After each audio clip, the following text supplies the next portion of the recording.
जी, देखिए बार बार सवाल ये हो रहे हैं कि भाई जिसने जेल के अंदर डाला, जो उस वक्त आपके अगेंस्ट था, अब उन सबको भूलकर कांग्रेस के साथ जाने को आप तैयार हैं।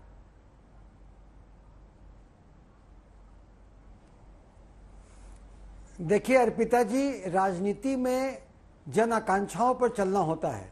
जब इमरजेंसी की दौर लगी तो जन आकांक्षा था, हमने इमरजेंसी को अपोज किया, और जो इमरजेंसी में इंदिरा जी और कांग्रेस ने किया उनका खामियाजा उनको भुगतना पड़ा, उनकी सत्ता चली गई। तो वो पाक साफ लेकिन हो गए। उससे महत्वपूर्ण ये तो पास्ट का है, ये जो 9 वर्षों से भाजपा सरकार की मोदी सरकार की जो अघोषित इमरजेंसी है उसके बारे में वो तो उससे भी ज्यादा भयानक है। और इसके खिलाफ आप ये कह रहे हैं हम विपक्षी एकता करके, यानी उस समय जो आपातकाल लगा हुआ था इंदिरा गांधी के समय, उस आपातकाल को आप इस स्थिति को अगर तुलनात्मक ढंग पर देख रहे हैं तो आपको कौन सा वर्स लग रहा है, कौन सी बुरी स्थिति रही है? यानी वो इस वक्त ज्यादा बुरे हालात हैं आपातकाल से आज की? अच्छा सर, नीतीश जी तो जेल नहीं गए। इस वक्त ज्यादा बुरे हालात हैं आपातकाल का, ये अघोषित इमरजेंसी है। नीतीश जी तो जेल नहीं गए, मतलब उनका जेल जाना वो कम स्थिति वैसी थी, लेकिन अभी मूल्यों का हनन और बाबा साहेब की संविधान खतरे में है। सर नीतीश जी तो जेल आप नहीं गए। देखेंगे जिस तरह से केंद्रीय जांच एजेंसियों का राजनीतिक दुरुपयोग, अब जब कोई हमारे यहाँ जब बिहार में फ्लोर टेस्ट होता है तो बिहार के एमएलसी के यहाँ सीबीआई और ईडी की रेड होती है। सर मेरी आवाज पहुंच नहीं रही है कि सवाल नहीं सुनना चाह रहे? अब देखिए आवाज तो पहुंच रही है, यानी अब सवाल से बच रहे हैं क्या? नहीं, आप मतलब सवाल करें अर्पिता जी। अर्पिता ये ऐसे प्रवक्ता मुझे बहुत पसंद है जो पूरी आजादी दे पत्रकारों को सवाल पूछने का बिना आरोप लगाए। सर मुझे ये बताइए, नीतीश उस समय तो जेल वेल तक का आपको रास्ता तय करना पड़ा था, और अब तो वैसे हालात नहीं है, फिर ये बुरा दौर कैसे?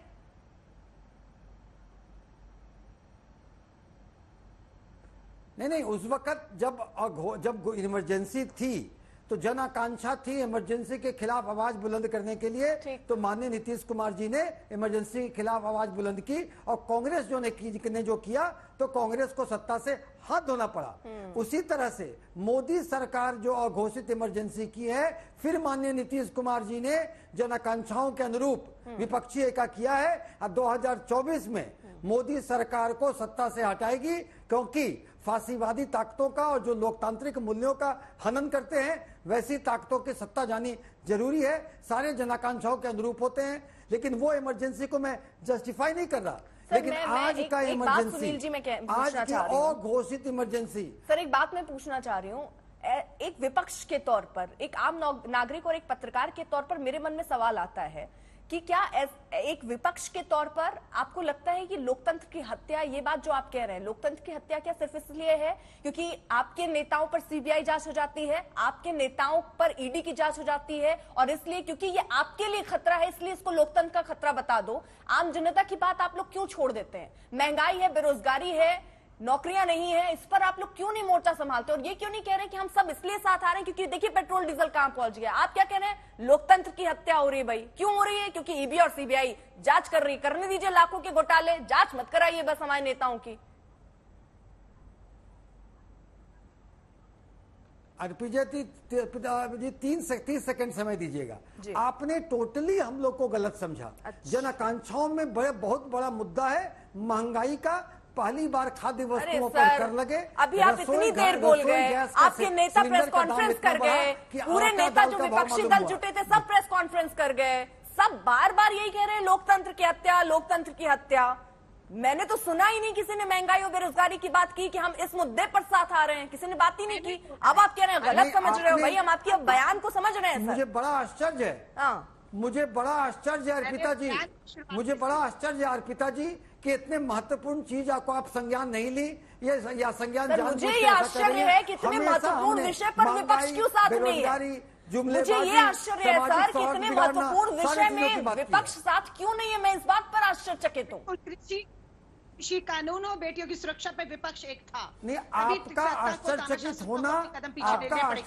होना हमारे विपक्षी एकता के साथ बेमानी है, क्योंकि हमारे एकता का जो पिरोने का जो मेन कारण है वो महंगाई, बेरोजगारी, सांप्रदायिक लेकिन सर चलिए, मुझे इस बात की खुशी है, मुझे इस बात की खुशी जरूर है कि कम से कम मैंने ये बात कही तो आपने उस माले में एक और मोती पिरो लिया। मैं इस बात पर खुश हूं, कम से कम आपको याद तो आया कि ये भी विषय है जिस पर साथ आ जाना चाहिए, ये भी विषय है जिन पर बात कर लेनी चाहिए। इस बात की चलिए मुझे खुशी है। चलिए जरा आगे बढ़ रही हूँ सर।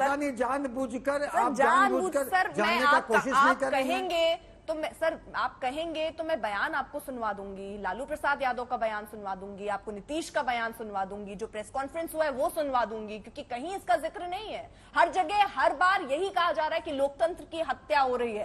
मोदी सरकार को अब भगाना है और विपक्षी गठबंधन को साथ आना है, सीना ठोक के यही कहा जा रहा है, लोकतंत्र की हत्या। अब मैंने आपको महंगाई बेरोजगारी पर खींचा तो आप कह रहे हैं ये भी है मुद्दा। नहीं, लोकतंत्र की हत्या भी एक महत्वपूर्ण कारण है। आपके तो कहने का मतलब है की जांच नेताओं पर नहीं होनी चाहिए। ठीक है सर। रविदास जी, ये मुझे जरा बताइए, जब आप लोग सब मंच पे थे, क्या उसमें बेरोजगारी और महंगाई का मुद्दा था क्या, कि लोकतंत्र की हत्या ही बड़ा मुद्दा है? देखिए, आज से 48 साल पहले जब देश में आपातकाल लगा था, हम लोग 20 महीने लगातार आपातकाल में जेल के अंदर बंद रहे हैं, और आपातकाल में जो हालात थे आज उससे भी खराब हालात हैं। सर कैसे? आज महंगाई की जो मार है, जो बेकारी है, जो बेरोजगारी है, जो भुखमरी है, वो उससे भी ज्यादा आज देश में हालात खराब हैं। आज जनता के मौलिक अधिकारों का हनन हो रहा है, संविधान पर हमला हो रहा है और विपक्ष की आवाज दबाई जा रही है। विपक्ष के नेताओं पर फर्जी केस लगाए जा रहे हैं और केस लगाने के बाद उनको सजा हो रही है। न्यायालय में बड़े बड़े वकील खड़े करके सरकार जो है पक्षी नेताओं के ऊपर मुकदमे लगा करके, हिसाब से अगर मैं मान लूं फर्जी केस ही सही, लेकिन कोर्ट में मामला जाता है, उसके बाद जेल हो रही है, तो पूरी प्रक्रिया के तहत, एक सेकेंड सर, पूरी प्रक्रिया के साथ हो रही है, पहली चीज। सजा होने के बाद कम से कम केस तो दर्ज हो रहा है। विधानसभा आपातकाल के समय 1 लाख लोग विपक्षी नेताओं समेत, आज जो है लोकतंत्र पर लगातार हमला हो रहा है, और भारतीय जनता पार्टी की सरकार ने आपातकाल से भी बुरा हालात पैदा कर दिया है। आज लगातार महंगाई बढ़ रही है, जनता का जीवन दुभर है, बेरोजगारी के कारण से नौजवान आत्महत्या करने के लिए मजबूर हो गया है। आपातकाल से भी बुरा हाल भारतीय जनता पार्टी की सरकार ने कर दिया है। जनता महंगाई और बेरोजगारी, भुखमरी और गरीबी से आत्महत्या करने के लिए मजबूर है। कहीं कोई बहन और बेटी सुरक्षित नहीं है और लोकतंत्र की हत्या हो रही है। अब रिपीट में चलने लग गया रही थी, टेलीकास्ट होने लग गया। आपातकाल है जहाँ पर आप बोलने नहीं दे रही। आप मेरी बात सुनिए, आज जो है बड़े नेताओं के ऊपर झूठे फर्जी मुकदमे लगा करके रविदास जी, अब जरा धैर्य से, एक सेकेंड सर, सवाल क्रॉस पोस्टिंग होगी कि नहीं? सवाल पूछे जाएंगे कि ना पूछे जाए सर? ये रैली नहीं चल रही है, नया भाषण देने के लिए प्रवक्ता आए हैं ना सर, क्रॉस क्वेश्चनिंग होगी सर। आप तो सर अगर थोड़ी देर रुकिए तो मैं आपसे सवाल पूछूं, नहीं तो अलका जी बहुत देर से कुछ कहना चाह रही हैं। रविदास जी पूछूं क्या? नहीं, अभी उनका बोलने का मन है। सर ठीक है, आप बोलते रहिए। अलका जी आप अपनी बात रखिए। धन्यवाद। अर्पिता जी, आपकी और मेरी ये पहली डिबेट है और मेरे लिए बहुत सुखद डिबेट इसलिए है कि जितने कड़े सवाल आपने विपक्ष से किए, उससे अधिक कड़े सवाल मुझे खुशी है इस बात की कि आपने सत्ता पक्ष से किए हैं। जो कहते हैं इमरजेंसी कैसी है, तो आप याद दिला रहे थे कि कभी भी इतिहास में 75 सालों में पेट्रोल डीजल 100 पार नहीं पहुंचा है। लोग हाहाकार कर रहे हैं और विपक्ष अब सदन में महंगाई के मुद्दे को उठाता है, उनकी आवाज बंद कर दी जाती है, तो इसे लोकतंत्र की हत्या कहा जाता है। देश के आजादी के 75 सालों में कभी नहीं हुआ 5 मुख्य न्यायाधीश मीडिया के माध्यम से प्रेस कॉन्फ्रेंस करते हैं और देश को बताते हैं कि संवैधानिक संस्थाओं में केंद्र की सत्ता जो है तानाशाह हस्तक्षेप कर रही है। ये मुख्य न्यायाधीशों ने बताया था। कृषि आंदोलन जब होता है, क्यों हुआ? क्योंकि अध्यादेश चर्चा नहीं हुई, लोकतंत्र में विपक्ष को मौका नहीं दिया, किसान संगठनों को मौका नहीं दिया, उन्हें सुना जब नहीं जाएगा और अध्यादेश से पूंजीपतियों को सूट करने वाले कानून थोपे जाएंगे अध्यादेश से, तो ये लोकतंत्र की हत्या, अघोषित इमरजेंसी है या नहीं है? देश हाहाकार कर रहा है। मैं महंगाई नहीं कह रही हूँ, आरबीआई ने कहा है। मैं अभी भी ये बात कह रही हूँ कि अघोषित इमरजेंसी, आपातकाल, ये बहुत बड़े शब्द हैं। आप सत्ता की नाकामी कह सकते हैं इसे, आप इसे सत्ता की नाकामी कह सकते हो। और ये नाकामी, एक बात और याद दिला दूं मैम, ये नाकामी ऐसा नहीं है कि इंदिरा गांधी की सरकार में ये नाकामी थी ही नहीं। उनकी सरकार एकदम सुचारू रूप से चलती रही, ना कहीं हिंसा हुआ, ना महंगाई थी, ना कहीं पर कोई दिक्कत थी, सब बेहतरीन चल रहा था। ऐसे किसी की सरकार में होता नहीं है, इसलिए इसको आप सरकार की नाकामी के तौर पर कह सकते हैं। लेकिन आपातकाल और इमरजेंसी बहुत बड़े शब्द है मैम।